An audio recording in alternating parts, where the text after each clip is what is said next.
ये दुख नहीं कि शहर में मेरा कोई नहीं, ये दुख नहीं कि शहर में मेरा कोई नहीं, ये दुख की बात है कि किसी का कोई नहीं। उसका बिछड़ना ले गया हिस्से मज़ाह तक, हंसने की बात करता हूँ, हंसता कोई नहीं। बेरुखी किससे? तो स्मृति ईरानी से। किसका? तो पीएम नरेंद्र मोदी का। और शुभेंदु अधिकारी सीएम बन गए हैं और बंगाल में बीजेपी ने गजब की सोशल इंजीनियरिंग की है। और खबर यह भी कि विजय शपथ लेंगे, तमिलनाडु के मुख्यमंत्री बनेंगे। कब? तो रविवार को। और खबर यह भी कि योगी आदित्यनाथ का कैबिनेट विस्तार होने वाला है। 6 लोग मंत्री बन सकते हैं और कई जो हैं सो छट भी सकते हैं। तो आज सियासत में इन्हीं खबरों को समझिए। प्रणाम, मैं हूं चंदन झा और आप देख रहे हैं प्रत्यंचा। चलिए, पहली खबर में तमिलनाडु की खबर। और तमिलनाडु की खबर ऐसी खबर है कि पहली बार मैंने एक और वीडियो बनाया था और जिसमें बताया था कि साउथ इंडिया को लेकर, वहाँ की सियासत को लेकर उत्तर भारत के लोगों के मन में भी उत्सुकता है।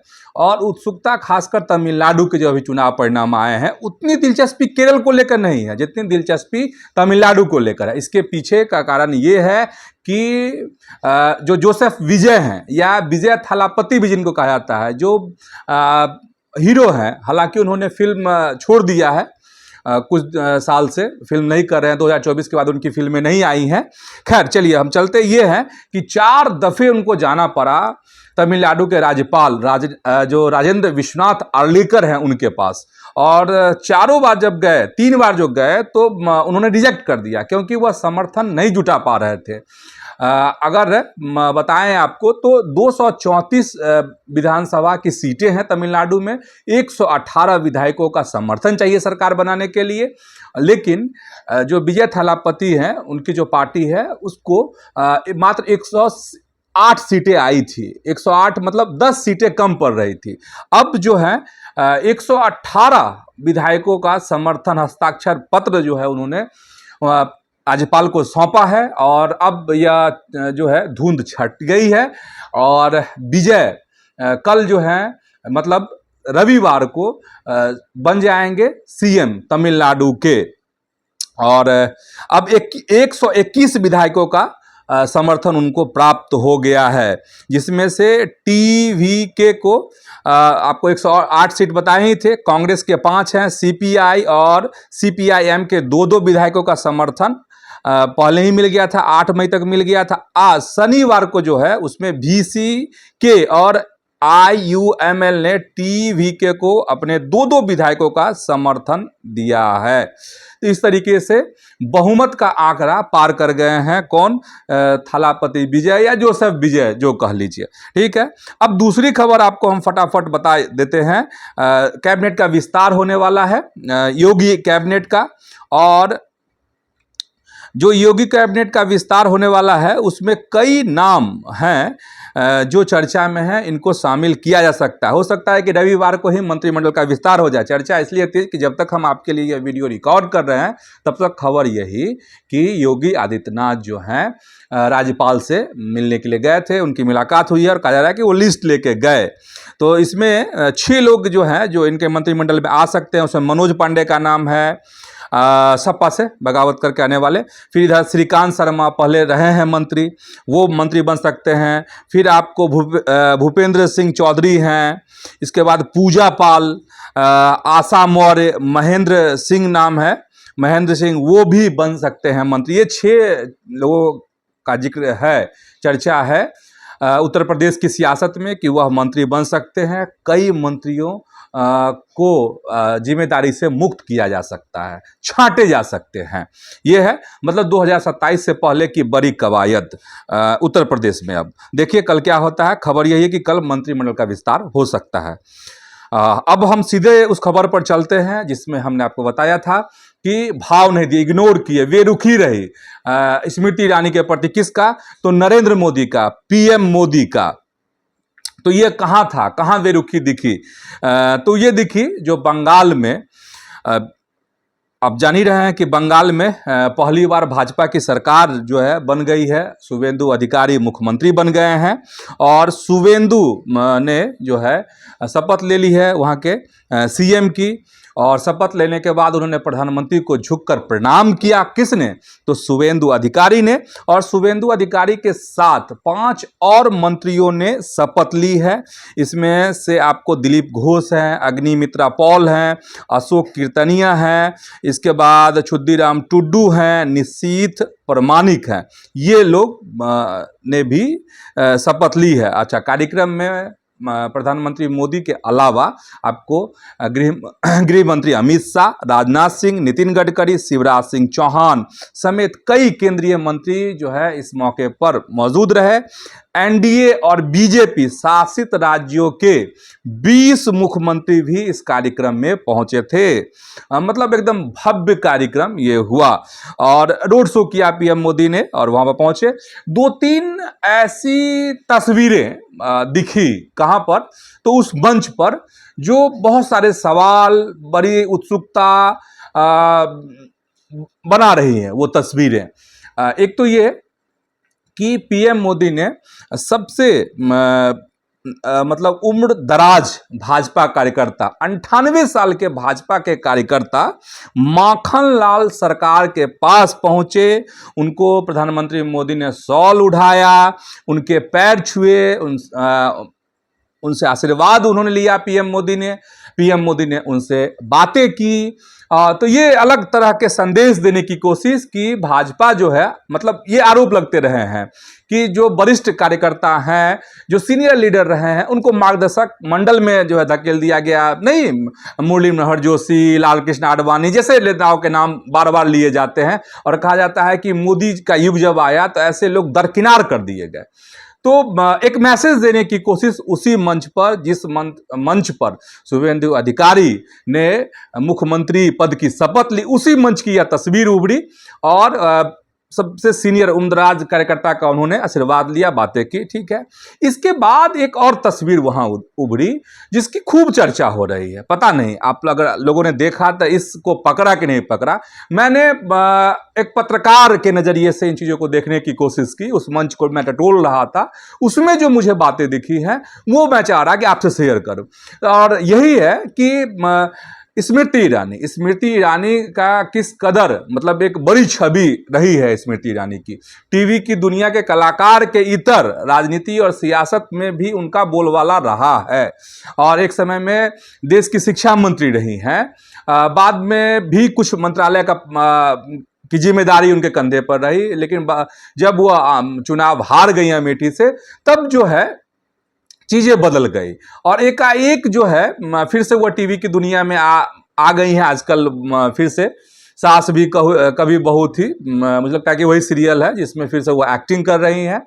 और लेकिन फिर एकाएक यह हुआ पिछले दिन जब बंगाल के चुनाव चल रहे थे, चुनाव प्रचार, तो उसमें स्मृति ईरानी जो है एकदम बढ़ चढ़ कर हिस्सा ले रही थी और प्रचार चुनाव कर रही थी और एक अलग तरह का समा बन रहा था पश्चिम बंगाल में।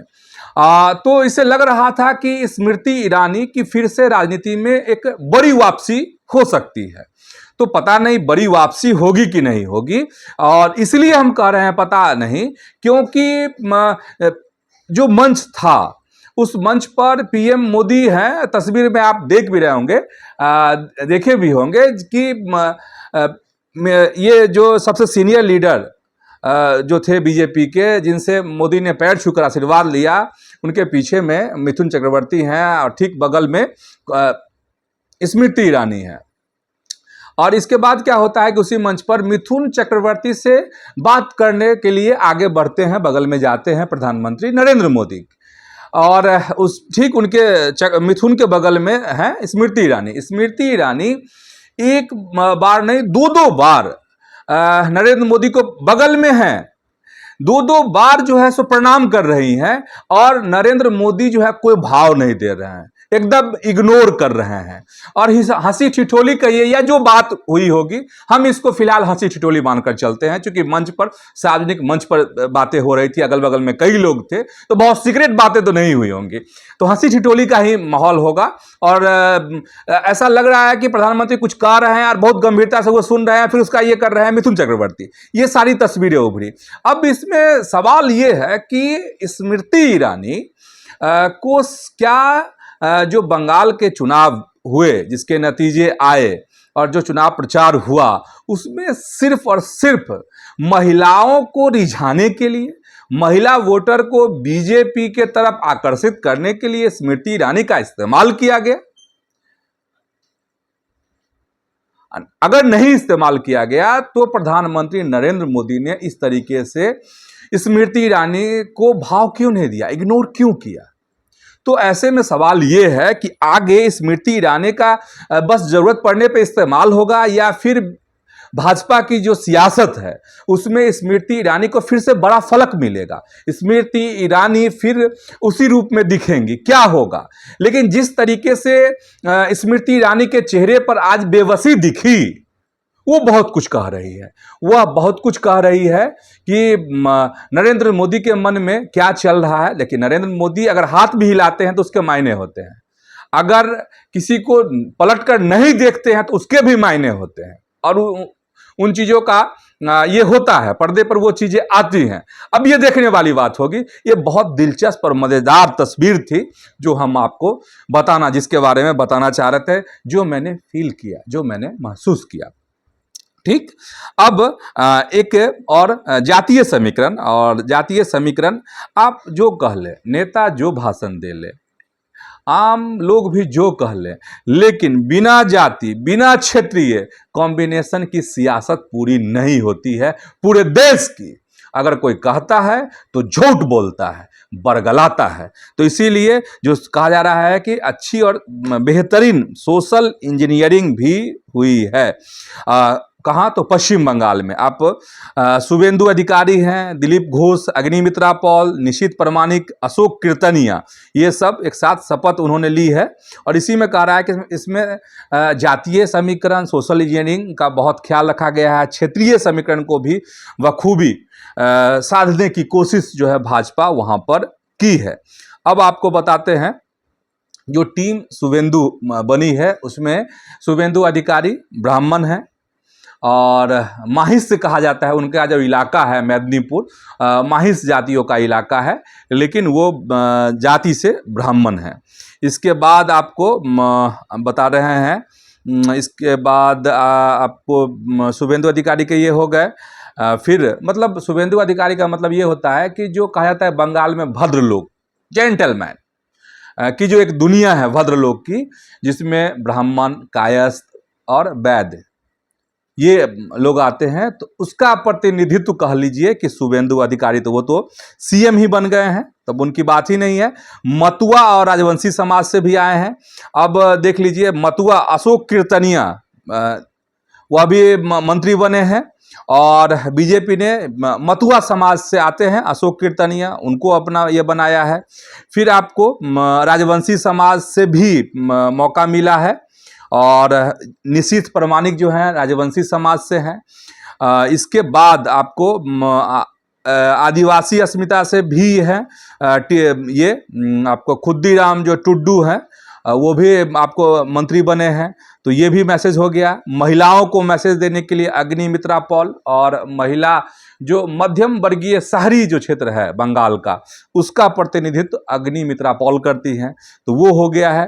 अब सबसे बड़ा दिलीप घोष जो है ओबीसी का प्रतिनिधित्व, अति पिछड़ा का प्रतिनिधित्व, और जैसे बिहार में अगर यादव कह लीजिए तो ठीक वैसा ही उनको सदगोप कहा जाता है वहाँ पर बंगाल में, तो उस जाति से हैं शुभेंदु अधिकारी।